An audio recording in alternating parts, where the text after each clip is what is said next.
The lamp does not burn by itself. It needs someone to light it.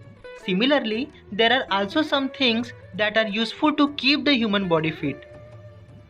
So hello everyone, myself Palash Manoj Thackeray. Today we are going to learn about very interesting topic which is carbohydrate.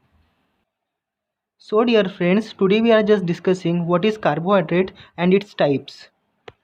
If we observe the word carbohydrate, then we will get the word carbohydrate contain two different words, that is carbon and hydrates, which means that carbon with some water molecules. The carbohydrates is the biomolecule which containing three different atoms. These are carbon, hydrogen and oxygen. The ratio of hydrogen and oxygen is 2:1. Similarly, the ratio of carbon and hydrogen is 1:2. And the general formula of carbohydrate is CmH2ON. Here the N means the number of molecules and M is the another form of N.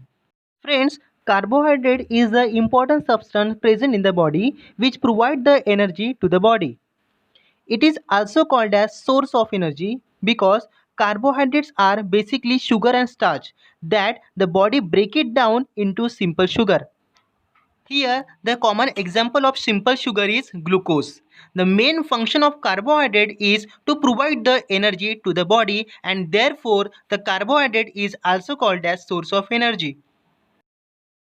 Dear friends, on the basis of the carbohydrate structure, the carbohydrates are classified into four types. These are monosaccharide, derived monosaccharide, oligosaccharide and polysaccharides. So today we are just discussing the overview of the classification of carbohydrates.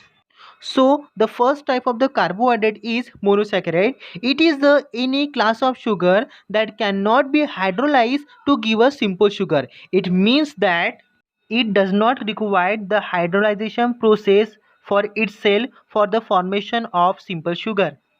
Monosaccharides are also called as polyhydroxyaldehyde or ketone because they contain aldehyde and ketone group. First of all, some example of aldoses are glyceraldehyde, erythrose, ribulose, glucose and galactose.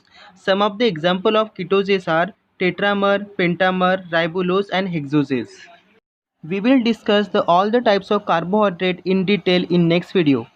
Now we discuss in simply way, that is derived monosaccharides. Derived monosaccharides are also called as derivative of monosaccharides. This is also termed as polyhydroxyaldehyde and polyhydroxyketone.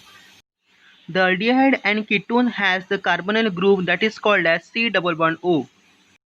In derived monosaccharide, these carbonyl group are replaced by another atom, molecules or a substance. It is also called as organo-oxygen compound.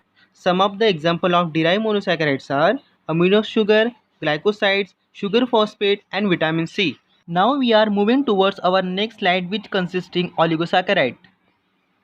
Oligosaccharides are defined as any other carbohydrate molecule consisting of small units of monosaccharide, that is 3 to 6 units. These monosaccharides molecules are attached together or linked together by a bond which is called as glycosidic bond. This glycosidic bond, it is also called as glycosidic linkage. The glycosidic linkage or glycosidic bond, it is a type of covalent bond that joins carbohydrate molecules to another molecules or a group. Now the question is arising behind it, that is how glycosidic bond form. The glycosidic bonds are formed by the condensation reaction, which means H2O is produced during the reaction. Some of the example of oligosaccharides are disaccharide, which containing maltose, lactose and sucrose. Another example of oligosaccharides are trisaccharide, which include raffinose. Now we are moving towards our next slide, which containing polysaccharides. The long chain of monosaccharide linked by glycosidic bond called as polysaccharides. It means that the polysaccharide containing the larger unit of monosaccharides. Some of the example of polysaccharides are starch and glycogen. One of the important points regarding polysaccharides are starch and glycogens are the short-term energy source found in both plants and animal. I hope this video will be very helpful and useful for you all. Thank you very much.